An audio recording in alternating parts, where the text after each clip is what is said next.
Okay, I'm going to do a little tutorial of how I created the gatefold effect. I'm going to use the notebook die cover pieces, but everything is the same. It's just easier to show with the smaller book because this one is so large. And someone asked me what pattern paper I had used on the large one, and it was this that I found on clearance at Hobby Lobby.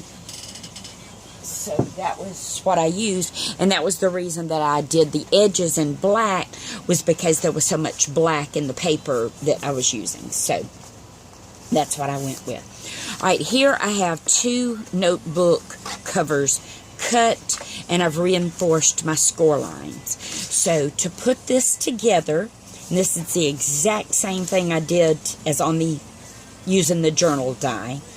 The same exact way, I used my scoreboard to create a straight edge. So along this line and along the top, I had everything as square as I could get it and hope for the best. Then I put sticky tape, like on this one, over 2 pieces of just craft cardstock, because that's what I had plenty of scraps of, to be my binding or joining piece. And you'll notice it doesn't have to go from top to bottom.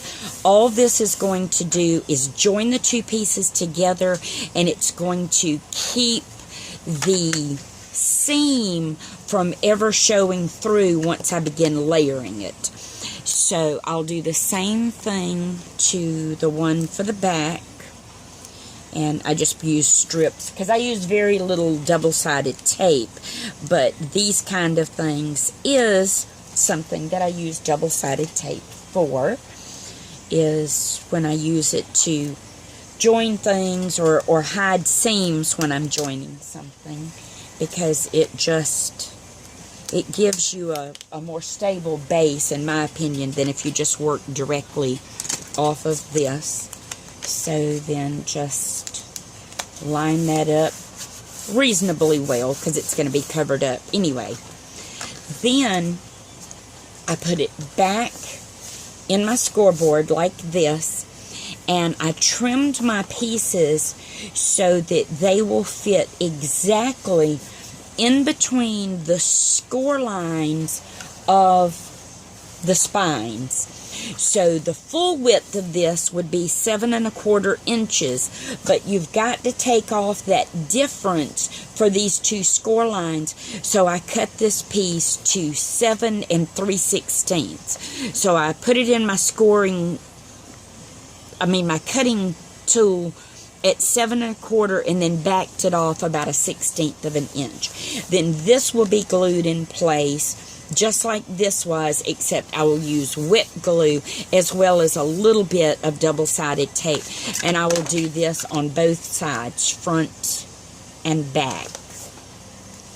And I cut these pieces the exact same height as the book, so they're cut the 5 inches for the height, and then they're just cut to fit between these 2 humped lines, because when you push into the paper, you get that humped score line.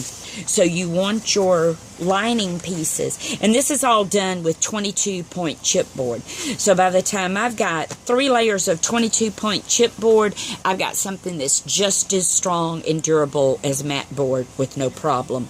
But it's just easier for me to work with. Then I will do the same thing by layering the spine sections and then the cover sections. Just cut them to fit and add the extra layers the same way.